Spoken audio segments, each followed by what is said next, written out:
Real Music exclusive. I grew up like a savage.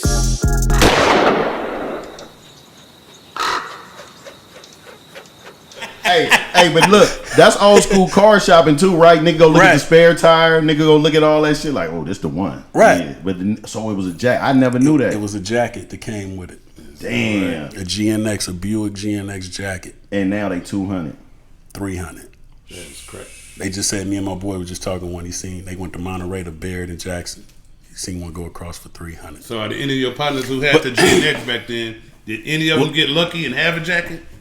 Since they bought them used, did anybody get lucky that you remember? I want to say Pep had a jacket. I'm not sure, but I want to say he did. That's some cold I'm not positive. But I had a chance. Actually, I was trying to buy a GNX probably about a year ago. Okay. I found one, right? But whoever had the car did some kind of modifications to it. Fucking it up. Which I wasn't tripping off that. But the guy who had it was in Nevada or Oregon? He wasn't in California. Mm. So he wouldn't sell me the car because he was a dealer. And he said that this car is illegal the way it's set up for California. And me as a dealer, if I try to sell it to you, it'll come back on me for selling it to you because I know with smog emissions and all of that you're not supposed to drive this car in California. Wow. Damn. And me, Really and they held him to a higher standard because he was a dealer. Mm-hmm. So, and then I had a cousin. Then I was trying to jump through hoops. I had a cousin who stayed in Oregon. I was like, well, shit, man, I'm going to shoot you the money and then you buy it and then you. But then, dude, he just really wasn't working with me. So he was just like, he knew I was trying to wiggle and he was like, nah. So if you don't mind me asking, V, was it in the mid hundreds or closer to 2? It was 80. Oh, that was good. For right. What they going but for. just since the. But it was only 80 because it wasn't because he had, you know what I mean? He had cut some of the dashboard, put gauges. Yeah. Like he went to like you went to super shops and bought some gauges. And, right. So you know what I mean? But I was willing to. You know, yeah, because you could have made. Matter of fact, Leon got original. one. Leon got one that they stole. He still got it. Damn. But it's kind of took apart. And I remember I tried to buy it from him when he came home, and he was like, "Nah." I just seen one with like 5,000 miles. I think Jay Leno was talking about it. It's at a Buick dealership, and he was like, they could never sell it. Like when it was first there, nobody wanted to pay for it. Right. So motherfucker come in there and get a regular Grand National, like, why would I buy this? Like, you know what I'm saying? I don't think they knew how special they was. Player, he got one. Oh, he got one? Right now. He got one right now. Treasure. God. Treasure sitting up. Mm-hmm. Damn. Just, you know, even when thinking about them times, V, like how Player it was, like how I might come to Cherry Street and see Rich, or I might see Drew down, or I might, you know, just, you know, niggas supported each other like that. In your eyes, how you see it right now, do you see that? Do you see that it could ever get back to that? Nah. What was special about them times? Was it the game got handed down, and is this generation missing that? I think we all had hustle. That's what was different. We all had hustle, so the byproduct of us all having hustle mean we all have money. Right. And niggas with money ain't doing dumb shit. And niggas with money ain't tripping off. Yeah, you know what I mean? Everybody got money. And nowadays, you can't even get your money good in peace because they done clicked up with all these different gangs, subdivision gangs all over the place. Well, I mean, you don't have no turfs. You know, I mean, we came up in the era in the crack epidemic. So we came up in a crazy era. We came up in an era where Atari was invented, crack was invented, and rap was invented. Right. That's a cold mix. So imagine not having video games, None of that. not having rap, and not having crack. Morals totally different. So you know what I mean? It was. It's crazy as fuck. You just said that. You know what I was finna say on my Instagram earlier? I was in Walmart. I seen a little boy with some headphones on and his tablet. But this is a common thing that I see. I'm like, they gotta get the fuck off the tablet, off the He phone. walking around with it. He not even absorbing The the Walmart environment where right. he at. He not even like he has He's no walking around awareness. Right. He's like what they Tunnel doing vision. right now with this metaverse shit. That's where he's at. He's living in that. Like, and the parents is cool with it because it's easy to do. Like, put them in front of this game, entertain them, and they'll leave you the fuck alone. You know what I'm saying? Exactly. So that's where we at right now. When I seen him on that tablet walking around Walmart running into shit, I was disgusted. I'm just being honest. You know what I'm saying? But that's they came up in there like my son. My son is 12 years old. And when I tell you, you know what I mean, like us, we didn't like fooling with the book and all that, you know what I mean? You got to be familiar with Word, Excel, all that. Mm-hmm. He the one helped me. Right. And it's normal. He just, what you trying to do? Yeah. Give it in. Right. Yeah. Right. Yeah. So, you know what I mean? But which is totally different what you saying for a kid to be just into the computer for the game. Right. But see, my son is he's in the 6th grade, and since kindergarten he's been in a technology school. So ever since he's been in kindergarten, he's had a computer that they send him home with every year. Right. So he do all his work on the computer. That's just second nature. He do book reports. He do so. You know what I mean? It just come natural to him. You know what's crazy as you saying that as I just was looking at your Instagram and I seen you been sharing a little more, right? And so I just got Instagram. Oh, you just got Instagram? Is that right? Yeah, 2 weeks ago. Okay, yeah. So I'm trying to catch up. I you ain't sharing up? more. Yeah, you sharing more? I didn't know. I ain't sharing more. I'm trying to catch up. I'm thinking about the Delinquents page. Yeah. I'm trying to catch up. Right. Shit. So I'm seeing you on there, right? And I'm like, you know, I love to see that, right? I love to see our veterans being family man, regular guys, fathers, and all that shit, right? Because I'm seeing your son and exactly what you're talking about, right? I think that what we missing is like I'm not saying our parents was too hard or our grandparents. They was hard enough for the times because those times caused for that. Right? Because you could get fucked up in those times, like with nobody giving a fuck. You know what I'm saying? You could get kidnapped with nobody giving a fuck. You know what I'm saying? There's people that got kidnapped we never heard of again. Right. It ain't no big story. Yeah, that's nothing. how the milk carton came. Yeah, that's how the milk carton came. That's what they say. You gonna end up on the milk carton. That was a threat. Or in Billy Do. Billy Do and Stinky. Billy Do and Stinky get a hold of your ass. So like, you know what I'm saying? When I seen you on there, I seen your son playing ball. I seen him doing snowboarding, doing all that kind of shit. Like, I think that's what we gotta show. You know what I'm saying? Like, that's the evolution. Right. That's the other side. This shit, writing a book, that's the evolution. Like, because I think our youngsters really can only see what's in front of them. Like, them niggas think they gonna die. Right. I ain't never been to so many funerals. Like, and I never been to so many funerals where I actually knew personally the victim and perpetrator. Right.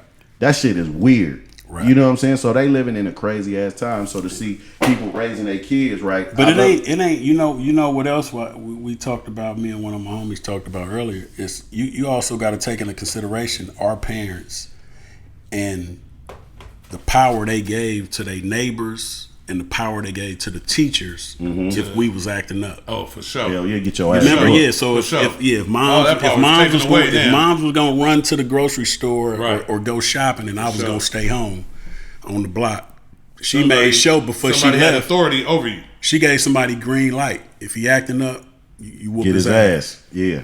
So another reason I think a lot of shit is going haywire is because now you got to take it to the education system, and the way that affects this society affects the education system is when you fuck up or when a kid fuck up in school, right? They do some wrong shit, they get suspended. The mother or the father or the sister or the family come up to the school and act the fool on the teacher. So in return, the teacher, all that is, the teacher, what she's doing, she's putting a system into place to let you know red flags that you could curve before your kid go too deep. So now you got teachers that they're not willing to even call the parent and tell them about any red flags because they said the parents gonna flash on me. You're right. Last time I said something, your mama came up here and wanted to whoop my ass because you got suspended. Right. So now guess what? When that teacher see that kid with a gun, some dope, drugs, doing some shit, the teacher gonna be like, I ain't saying shit. Right. Right. You're right. So now in what happens when the teacher don't say shit, now the kid is moving about in society without nobody holding them accountable for nothing.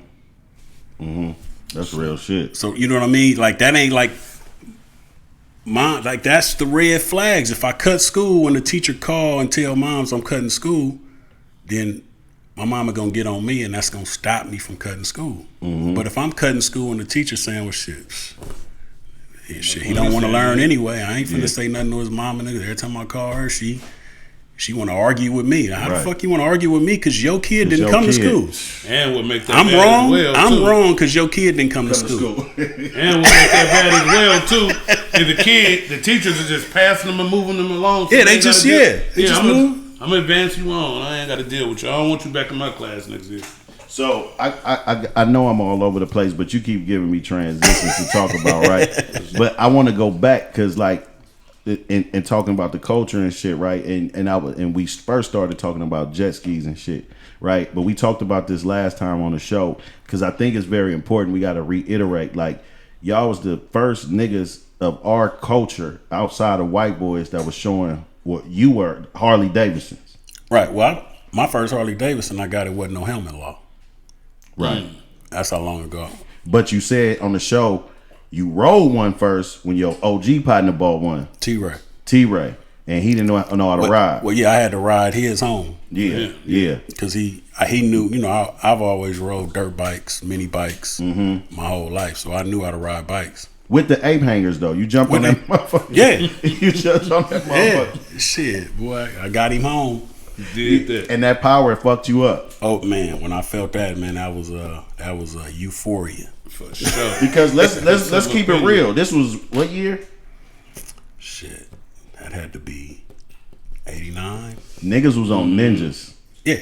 Well, I had an Interceptor. You had an Interceptor. Yeah. But then the niggas who couldn't get one with a real fairing, they had GPZs. Remember that was a Ninja without a fairing. You remember that, the black ones? I had a Suzuki 900 with a big ass fairing down there. Hey, you a cold nigga. Hey, you need a car show. Hey, you a cold nigga, man. I remember them up. You remember that? They was booty. They was like 250s. They was nasty. Remember, because the Ninja was a 600. Like, that was the standard. Right. 600 or better. You had a 600 or a 1000. Right. And then so they figured out a way to get everybody who wanted Ninjas that really didn't have the money is I'm gonna give you this Ninja frame, right? This 250 engine with some fairing, and then we gonna hold back the fairing and let you push on. It was some cold riding niggas too back then. I actually remember Hub riding the shit out of some Ninjas, right? And I actually think Pooh Man used to base his raps on the way Hub used to ride. Right. I'd never seen Pooh Man on a motorcycle, but I remember Hub going through them intersections on East. You know what's crazy? And I don't know if I know he remembered this because he was a kid, but back in the days when Trevor was around before the Lil D shit and all that, right? I seen Hub Willie a moped. Right. Like a moped. That motherfucker. Like this, you see it now. It be niggas in other countries though, like doing it. Right. But this nigga was Willie in a moped back in the day. Like nigga was a fool, man. Like niggas been riding. Yeah, and that was I think when Hub and them, Indian Tone, all them was riding and doing. They was honest willies. And what I mean by honest willies, they wasn't like these willies now where everybody playing with the brakes. Nah, they was mobbing. Right. It was honestly doing real willies. It wasn't playing with the brakes so you can play with the. Man, come on, man. Right. All right, man. Right. I'm glad we clearing all this shit up, man. This donut shit, this willie, because that shit, you let it go down, you hit the like niggas was just 12 o'clocking. Right. Straight up. All gas and all balance. gas. Gas and balance. See, that was different.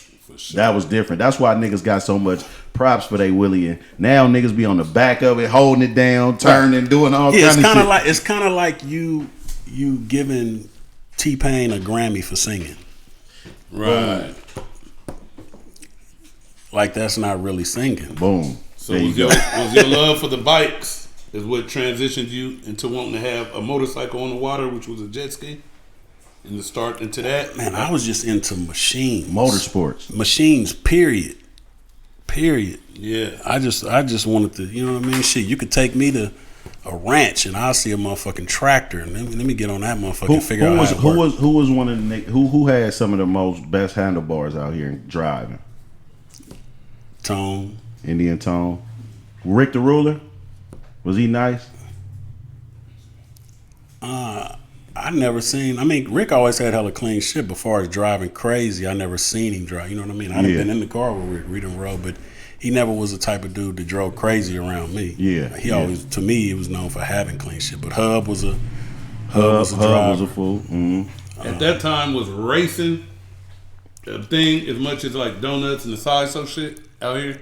Nah, I wasn't here at the niggas time. used to race. Niggas was Yeah, racing. that's where Paul Hardy and them came into play at. The Hardy Boys. Yeah. Somebody one of them had an orange Chevelle, white and orange and white 72 Chevelle. I remember. And this is a thing, like this is lost too. Step sides with the center lines on it. Mm-hmm. Like niggas don't even talk about it, right? Matter of fact, I'm gonna buy me a car this year, a Legend, a Sterling, something with some BBs.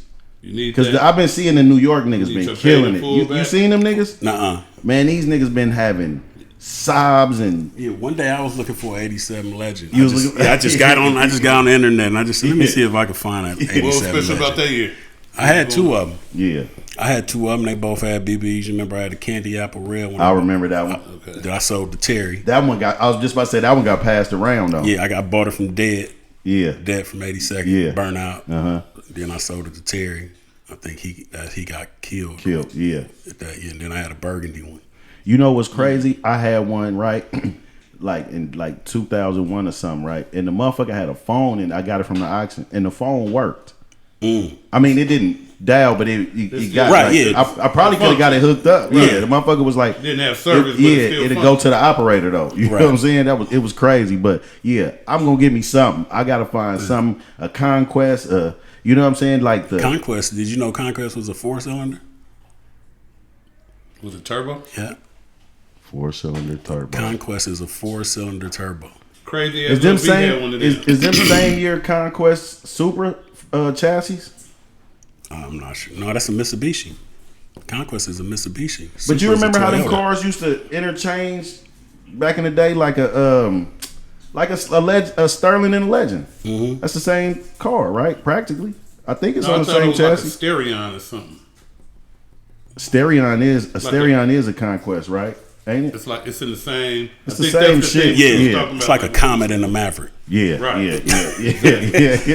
yeah. But shout out to Paperboy from Frisco, from Lakeview. I don't know if you ever seen that dude with the finger waves. Mm-mm. He be having shit like that. Like he a fool, man. We had him in here. He one of them kind of dudes. He ain't hella old or nothing. He like Falcon Dave. Yeah, exactly. Yeah. Exactly. So we talked about that last time, but again, for the people that didn't see, y'all dropped 2 independent albums before Priority came. Yeah, Alleyway, Out of Control. Alleyway, Out of Control. I love Alleyway, classic. By the time y'all got to Out of Control, I thought y'all was the best rap group in the world. You know what I'm saying? And because nothing else, and this would, and Sita, do you agree? Because I know you're a hip hop fan. Nothing else really described East Oakland like the Delinquents. Say less. Yeah. Ever. Ever. Detail with it. I think we prided ourselves back then on kind of thinking we was East Oakland mascots. Mm. We just figured we was the mascots for the East. Because you said some shit like between us watching having our interview and me seeing you on Fame Media, you said some shit like, I didn't notice that you felt like this. You said all this shit worked out for us the way it did because we didn't even give a fuck Right. about music because rappers wasn't even having money. Right. Off of music. You know what I'm saying? So, Right. So we was just doing this shit like on For the some love. Yeah. For the, Yeah, I mean that's I feel like that's a true poetic artist is somebody doing something. We're doing anything for not the money is obviously you got love for it and it's genuine. And like so many look, and this is why I love to cover our shit, right? Right. Because so many times like we'll get an actual theatrical vision of Wu-Tang and what they had, right? When I heard you say that, because I didn't know that. I just thought you niggas met at Fremont, but I didn't know that you dated Glenn's sister. Right? That's no different than Ghostface and RZA. exactly. It's the same shit, you know what I'm saying? But I've found over time, and I'm glad I'm doing this. I hope more niggas do this type of shit, right? Because I found over time, like our artists didn't really like talk. Our artists is like current, like they still in the game, like D-boys. Right. Like niggas They just doing don't the talk. Like about their you know what I'm past saying? shit. Like niggas never did. That's why we don't get these stories until later on, and then you'll have a misunderstanding, like when Chris Hicks does an interview, right? And Yuck sees it, and then because when you watch the shit, they saying the same thing. You know what I'm saying? It's really like Chris was a genius. You know what I'm saying? He was a stylish nigga that actually discovered two legendary acts. Right. So much so to the point where now I Got Five on it is the biggest rap weed song, maybe just biggest weed song ever. Right. To this day. And then be reused in a horror film. Right. Like, you know what I'm saying? Right. So we got to give him credit for who he is, not how we look at him now, however, whoever perceive him. Right. Same thing with JT the Bigger Figure. The shit he did was crazy. Legendary, you can't take it back. Can't take it away from him. So I just think where we at, we got to learn how to start giving ourselves our props and start instead of thinking that when a nigga telling his story, he talking bad about you. It ain't that. That's just he telling you how he see it from How his he perception. see it. Exactly. You could just make a simple correction, like, nah, it didn't happen like that. Right. At least I don't remember it like that. You Right. know what I'm saying? I So don't think they got to You pick know it how- apart, Yeah, verse by verse. You know how it is when you back in the days, you and the homies and y'all didn't squab with some cats at a house party or whatever, and then 8 years later, your partner telling the story. You like, nah, nigga, you didn't fire on nobody first, nigga. Right. Nigga, you got fired on. Right, 'cause you fell first, nigga. Yeah. nah.